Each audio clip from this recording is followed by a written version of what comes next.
മൺതരിയിലും ചരിത്രമുറങ്ങുന്ന southern സ്പെയിനിലെ വളരെ വ്യത്യസ്തമായ പുരാതനമായിട്ടുള്ള ഒരു നഗരമാണ് സെവിയ. അപ്പോൾ ഇന്ന് നമുക്ക് സെവിയയിലെ കുറച്ച് വിശേഷങ്ങൾ കാണാം. Welcome to Sevilla Spain. First day ആദ്യം തന്നെ നമുക്ക് ലോകത്തിലെ തന്നെ ഏറ്റവും വലിയ വുഡൻ സ്ട്രക്ചറിൽ ഒന്നായ മെട്രോപോൾ പാരസോളിൽ നിന്ന് തുടങ്ങാം. 2011 ഒരു ഫ്രഞ്ച് ആർക്കിടെക്റ്റ് ഉണ്ടാക്കിയ 150 മീറ്റർ നീളമുള്ള ഈ ഒരു സ്ട്രക്ചർ സെവിയ ഓൾഡ് ടൗണിലെ ഒരു മോഡേൺ ആർട്ട് പീസ് എന്ന് വേണമെങ്കിൽ പറയാം. ഈ ബിൽഡിങ്ങിന് 6 അംബർല ഷേപ്ഡ് കാനോപ്പീസ് ഉണ്ട്. അത് ദൂരത്തിന് കാണുമ്പം ഒരു മഷ്റൂമിന്റെ ഷേപ്പ് ഉള്ളത് കൊണ്ട് മഷ്റൂംസ് ഓഫ് സെവിയ എന്നും പറയും. 4 ലെവലുള്ള ഈ ബിൽഡിങ്ങിന്റെ ഏറ്റവും അണ്ടർഗ്രൗണ്ടിൽ അടിയിലത്തെ ലെവലിൽ ആർക്കിയോളജിക്കൽ മ്യൂസിയം ആണ്.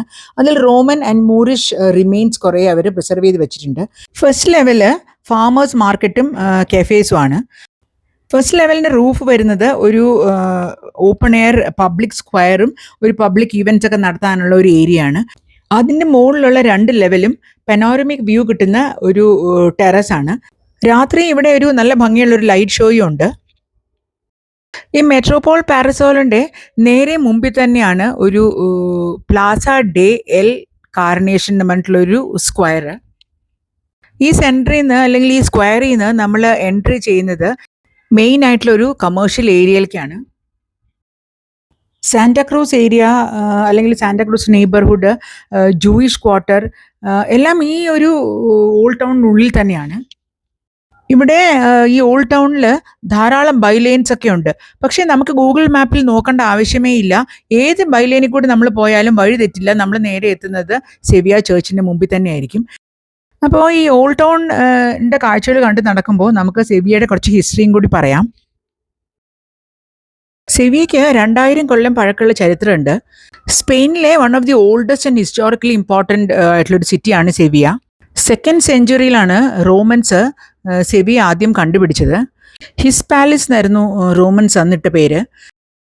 അതിനുശേഷം മൂറിഷ് രാജാക്കന്മാർ ഒരു 700 കൊല്ലം സെവിയെ ഭരിച്ചിരുന്നു. അപ്പോൾ സെവിയ വളരെയധികം വെൽത്തി ആയിട്ടുള്ളൊരു സിറ്റി ആയിരുന്നു. കാരണം അവർ വലിയ പാലസസ്, മോസ്ക്, ഇറിഗേഷൻ സിസ്റ്റംസ്, അതേപോലെ ഗാർഡൻസ് ഒക്കെ ഉണ്ടാക്കിയിട്ടുണ്ടായിരുന്നു. പിന്നീട് വളരെ കാലങ്ങൾക്ക് ശേഷം ക്രിസ്ത്യൻസ് സെവിയെ പിടിച്ചെടുത്തു. സെവിയയുടെ ഗോൾഡൻ ഈറ എന്ന് പറയുന്നത് 15th to 17th സെഞ്ച്വറിയാണ്. ആ സമയത്താണ് ക്രിസ്റ്റഫർ കൊളംബസ് അമേരിക്ക കണ്ടുപിടിക്കുകയും അവിടെ ധാരാളം സ്പാനിഷ് കോളനീസ് തുടങ്ങുകയും അപ്പോൾ അമേരിക്കയും സ്പെയിനുമായിട്ടുള്ള എല്ലാ ട്രേഡുകളും ഈ സെവിയ പോർട്ടിൽ കൂടിയായിരുന്നു ചെയ്തുകൊണ്ടിരുന്നത്. ഈ സെവിയയുടെ എക്സ്പാൻഷന് ഗാഡൽക്വിർ റിവറിന് വളരെയധികം പ്രാധാന്യമുണ്ട്. ഈ റിവറാണ് സെവിയെ അറ്റ്ലാന്റിക് ഓഷനിലേക്ക് കണക്ട് ചെയ്തിട്ട് ഇത്രയും വലിയൊരു പോർട്ടാക്കാൻ സഹായിച്ചത്.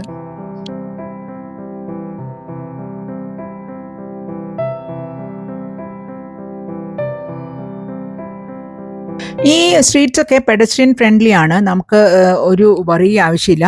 നമുക്ക് ഇങ്ങനെ ഷോപ്പ് ചെയ്ത് നടന്നാൽ മതി. ധാരാളം പൈസയും കൊണ്ടുവരികയാണെങ്കിൽ ഇവിടെ കിട്ടാത്ത ഒരു സാധനവും ഇല്ല. ലോക്കൽ ഐറ്റംസ് കിട്ടും, അതേപോലെ സോവിനിയേഴ്സ് കിട്ടും, നല്ല നല്ല നല്ല ക്വാളിറ്റിയുള്ള ഡ്രസ്സും ഫാഷനബിൾ സാധനങ്ങൾ, ബ്രാൻഡഡ് സാധനങ്ങൾ എല്ലാം നമുക്കിവിടെ കിട്ടും. അതേപോലെ നല്ല റെസ്റ്റോറൻറ്റ്സ്, ടപ്പസ് ബാറുകൾ, കഫേസ്, പിന്നെ മിഷലിൻ സ്റ്റാർ റെസ്റ്റോറൻറ്റ് വരെ ഇവിടെയുണ്ട്.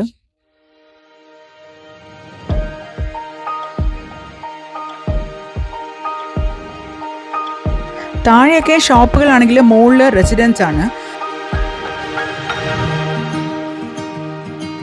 സെവിയ അങ്ങനെ ക്രിസ്ത്യൻ റൂളിൽ വന്നപ്പോൾ ധാരാളം മോസ്കുകളൊക്കെ കൺവേർട്ട് ചെയ്ത് ചേർച്ചായി. മാത്രമല്ല കുറേ മുസ്ലിംസ് ഇവിടുന്ന് പോയി ക്രിസ്ത്യൻസ് വേറെ സ്ഥലങ്ങളിൽ നിന്ന് ഇവിടേക്ക് വരാൻ തുടങ്ങി. അങ്ങനെ ധാരാളം മാറ്റങ്ങൾ വന്നു. ഇപ്പോഴും സെവിയ ഒരു ക്രിസ്ത്യൻ ഡോമിനേറ്റഡ് സിറ്റിയാണ്. പക്ഷേ അവിടെ കുറച്ച് മുസ്ലിംസും കുറച്ച് ജൂയിഷ് കമ്മ്യൂണിറ്റിയും ഒക്കെ ഉണ്ട്. അതുകൊണ്ട് തന്നെ ഇവിടെ റോമൻ, ക്രിസ്ത്യൻ, ജൂയിഷ്, ഇസ്ലാമിക് അങ്ങനെ നമുക്ക് ഒരു മിക്സഡ് ആയിട്ടുള്ള ആർക്കിടെക്ചറും കൾച്ചറും ഒക്കെ കാണാൻ സാധിക്കുക.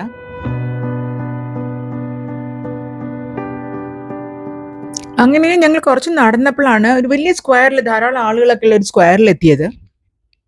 നല്ലൊരു സ്ക്വയറും ഒരു നല്ല ചേർച്ചും ഒക്കെ കണ്ടിട്ട് ഞങ്ങളത് എന്താണെന്ന് നോക്കാൻ വേണ്ടി അവിടെ പോയി.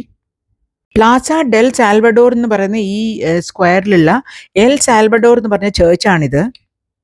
ഈ ചേർച്ചും സെവിയയിലെ വളരെ ഇമ്പോർട്ടൻ്റ് ആയിട്ടുള്ള ഒരു ചേർച്ചാണ്. ഇങ്ങനെ ഞങ്ങളുടെ യാത്രകളിൽ കുറേ സ്ഥലങ്ങൾ ഇങ്ങനെ വിചാരിക്കാതെ നമ്മുടെ മുമ്പിൽ വന്ന് പ്രത്യക്ഷപ്പെടാറുണ്ട്. അപ്പോൾ ഞങ്ങൾ പോകുന്ന ഡെസ്റ്റിനേഷനിൽ നിന്ന് കുറച്ച് വ്യത്യസ്തമായിട്ടും വിട്ടിട്ടുമൊക്കെ നമുക്ക് ചിലപ്പം പോകേണ്ടി വരും. പക്ഷേ അതൊക്കെ ഒരു നല്ല ഒരു എക്സ്പീരിയൻസ് ആണ്. താങ്ക്ഫുള്ളി ഇന്ന് നമുക്ക് ഗൂഗിൾ മാപ്പും ഗൂഗിൾ സെർച്ചും ഒക്കെ ഉള്ളതുകൊണ്ട് നമുക്ക് എവിടെ പോയാലും എല്ലാത്തിനെ പറ്റിയും ഒരു വിവരം നമുക്ക് അപ്പം തന്നെ കിട്ടും. അപ്പോൾ നമ്മളിങ്ങനെ വളരെ പതുക്കെ സമയമെടുത്ത് നടന്നിട്ടൊക്കെ ഓരോ സ്ഥലങ്ങളും നമ്മൾ എക്സ്പ്ലോർ ചെയ്യുകയാണെങ്കിൽ നമുക്ക് അവിടുത്തെ ലോക്കൽ വൈബും കുറേ ലോക്കലായിട്ടുള്ള അട്രാക്ഷൻസും പിന്നെ അതേപോലെ ഫുഡും ഒക്കെ നമുക്ക് എക്സ്പ്ലോർ ചെയ്യാനും മനസ്സിലാക്കാനും സാധിക്കും. അങ്ങനെ കഥകളൊക്കെ പറഞ്ഞ് കാഴ്ചകളൊക്കെ കണ്ട് നമ്മൾ സെവിയ ചേർച്ചിൻ്റെ അവിടെ എത്താറായി. ഈ നേരെ കാണുന്നതാണ് ഗിരാൾഡ എന്ന് പറയുന്ന സെവിയ ചേർച്ചിൻ്റെ ബെൽ ടവർ. ഈ ബെൽ ടവർ സെവിയയിലെ വളരെ ഇമ്പോർട്ടൻ്റ് ആയിട്ടുള്ള ഒരു ലാൻഡ്മാർക്കാണ്. ഇത് പണ്ട് മുസ്ലിം രാജാക്കന്മാരുണ്ടായിരുന്ന കാലത്ത് അവരുടെ മോസ്കിൻ്റെ ഒരു ഭാഗമാണ്, മിനാരമാണ് മോസ്കിൻ്റെ. പിന്നീട് ക്രിസ്ത്യൻ റൂൾ വന്നപ്പം ആ മോസ്കിനെയൊക്കെ ചേർച്ചായിട്ട് കൺവേർട്ട് ചെയ്ത സമയത്ത് ഇത് ചേർച്ചിൻ്റെ ബെൽ ടവറായി മാറിയതാണ്. 1180കളിലാണ് ഇത് അൽമോഹ ഡൈനാസ്റ്റിയുടെ സമയത്താണ് ഇത് പണിതത്. അന്ന് ഇവിടെ നിന്നായിരുന്നു അവർ ഈ വാങ്ക് വിളിക്കുന്നതൊക്കെ ഈ ഒരു ടവറിൽ നിന്നായിരുന്നു. അത് നമുക്ക് അടുത്ത് പോയി കാണുമ്പം അതിൻ്റെ ആ ഒരു ആർക്കിടെക്ചർ ഒരു അറബ് സ്റ്റൈലാണെന്നുള്ളത് മനസ്സിലാവും. സെവിയ കത്തീഡ്രലിൻ്റെ വലിപ്പം എന്ന് പറഞ്ഞാൽ അൺഇമാജിനബിൾ ആണ്, അത്രയ്ക്ക് വലുതാണ്. അതിന് ഹൈറ്റ് എനിക്ക് തോന്നുന്നു ഒരു 10 നില കെട്ടിടത്തിൻ്റെയോ 20 നില കെട്ടിടത്തിൻ്റെയോ ഒക്കെ ഉണ്ടാവാൻ സാധ്യതയുണ്ട്. അത്രയ്ക്ക് വലിയ ഒരു ചേർച്ചാണ് ഇത്. ഞങ്ങൾ ആ കത്തീഡ്രലിൻ്റെ ഒരു സൈഡിലാണ് എത്തിയിരിക്കുന്നത്. അപ്പോൾ ഇതൊരു വലിയ കോമ്പൗണ്ട് ആയതുകൊണ്ട് നമ്മൾ ഈ ഓൾഡ് ടൗണിൻ്റെ ഏത് വഴി കൂടി വന്നാലും ശരി നമ്മൾ ഈ സെവിയ ചേർച്ചിൻ്റെ ഈ ഒരു ഭാഗത്ത് തന്നെ എത്തും. സമ്മറിൽ നല്ല ചൂട് ഉണ്ടാവുന്ന സ്ഥലമായതുകൊണ്ട് റോഡിൻ്റെ ഇരുവശങ്ങളിലും അവർ ധാരാളം ഓറഞ്ച് ട്രീസ് ഒക്കെ വെച്ച് നല്ല ഷെയ്ഡും അതേപോലെ ഇരിക്കാനുള്ള സ്ഥലവും അങ്ങനെ വാക്കിംഗ് ഏരിയ ഒക്കെ അവർ ഉണ്ടാക്കിയിട്ടുണ്ട്. സെവിയയുടെ മെയിൻ ആയിട്ടുള്ള അട്രാക്ഷൻസ് അധികവും ഈ ഒരു ഏരിയയിൽ തന്നെയാണ്. അപ്പം നമുക്കിവിടെ 2 പ്രാവശ്യമൊക്കെ വന്നാലേ മുഴുവനായിട്ടൊന്ന് കവർ ചെയ്യാനൊക്കെ പറ്റുള്ളൂ. ഞങ്ങൾ ഓൾഡ് ടൗണിൽ തന്നെയാണ് താമസിച്ചത്, അതുകൊണ്ട് ഞങ്ങൾക്ക് ഇവിടെ കുറേ പ്രാവശ്യം വരാൻ പറ്റി. എന്നാലും ഞങ്ങൾക്ക് പാലസിൻ്റെ അകത്ത് കയറാനുള്ള ടിക്കറ്റ് കിട്ടിയിട്ടുണ്ടായിരുന്നില്ല. അപ്പോൾ കുറേ ശ്രമിച്ചു നോക്കി, പക്ഷേ അത് കാണാൻ സാധിച്ചില്ല.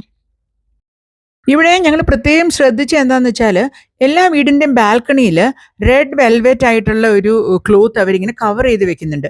അപ്പം നമുക്ക് ആദ്യം എന്താണെന്ന് ഇത് മനസ്സിലായില്ല, പക്ഷെ എല്ലാ സ്ഥലത്തും അതുണ്ട്. പിന്നീടാണ് മനസ്സിലായത് സമാന സാന്ത എന്ന് പറഞ്ഞിട്ടുള്ള ഹോളി വീക്കിൻ്റെ പ്രൊസഷനൊക്കെ പാസ് ചെയ്യുന്ന എല്ലാ സ്ട്രീറ്റ്സിലും അവരിതുപോലെ ഡെക്കറേറ്റ് ചെയ്യും.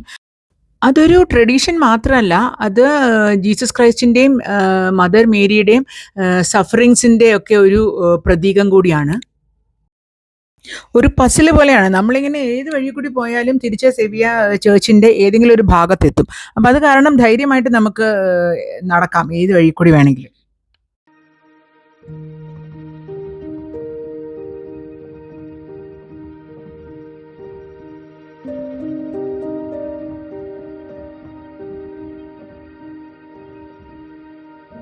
സമാന സാന്ത എന്ന് പറയുന്ന ഹോളി വീക്കിൻ്റെ പ്രിപ്പറേഷൻസും ഒക്കെ ആയിട്ട് ഇവിടെ ധാരാളം ആളുകളും പോലീസുകാരും സെക്യൂരിറ്റിയും അങ്ങനെ ഒക്കെ ധാരാളം കണ്ടിരുന്നു. റോഡൊക്കെ എല്ലാം ബ്ലോക്ക്ഡ് ആയിരുന്നു. അതുപോലെ ട്രാമും ബസ്സും അങ്ങനെ വണ്ടികളും ഒന്നും അതിൽ കൂടി കടത്തി വിടുന്നുണ്ടായിരുന്നില്ല. അപ്പോൾ ഈ സമാന സാന്തയുടെ പ്രൊസഷനും അതൊക്കെ ആയിട്ട് ഞാൻ വേറൊരു വീഡിയോ ചെയ്യാം. ഇന്ന് കത്തീഡ്രലിൻ്റെ അകത്തൊക്കെ കണ്ടിട്ട് നമുക്ക് നാളെ വേറെ എന്തെങ്കിലും പരിപാടി ഇടാമെന്ന് വിചാരിച്ചിട്ടാണ് ഞങ്ങൾ വന്നത്. പക്ഷേ ഇവിടുത്തെ ഈ ഒരു റെസ്ട്രിക്ഷൻസ് ഒക്കെ കാരണം നമുക്ക് ടിക്കറ്റും കിട്ടിയില്ല. ഭയങ്കര റഷുമായിരുന്നു. റോഡൊക്കെ ഫുൾ ബ്ലോക്ക് ചെയ്തിട്ട് ധാരാളം കസേരകളൊക്കെ ഇട്ടിട്ട് എന്തൊക്കെയോ അറേഞ്ച്മെൻറ്റ്സ് ആയിരുന്നു. മേ ബി അവിടെ വൈകുന്നേരം വല്ല മാസോ എന്തെങ്കിലും ഒരു ഫങ്ഷൻസ് ഒക്കെ കാണുമായിരിക്കും. അവിടുത്തെ കാഴ്ചകളൊക്കെ ഇങ്ങനെ കണ്ടു നടക്കാൻ നല്ല രസമായിരുന്നു. ഞങ്ങൾ അങ്ങനെ കുറേ സമയം അതിൻ്റെ ചുറ്റുമൊക്കെ ഇങ്ങനെ നടന്നു.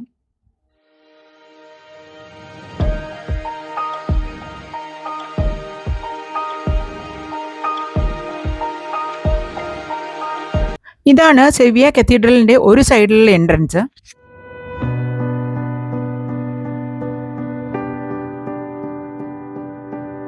ഇതാണ് കത്തീഡ്രലിൻ്റെ മെയിൻ എൻട്രൻസ്.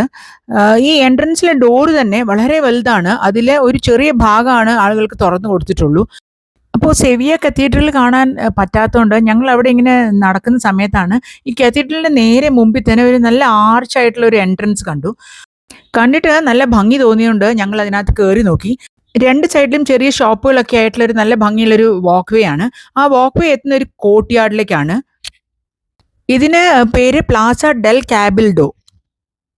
ആൻഡലൂസിയൻ സ്റ്റൈലിൽ ആർട്ട് വർക്കും ഒക്കെ ചെയ്ത് നല്ല കമാനങ്ങളൊക്കെ ആയിട്ട് നല്ല ഭംഗിയുള്ള ഒരു ആരും അധികം വരാത്തൊരു ഒരു ഹിഡൻ പ്ലേസ് തന്നെയാണ്.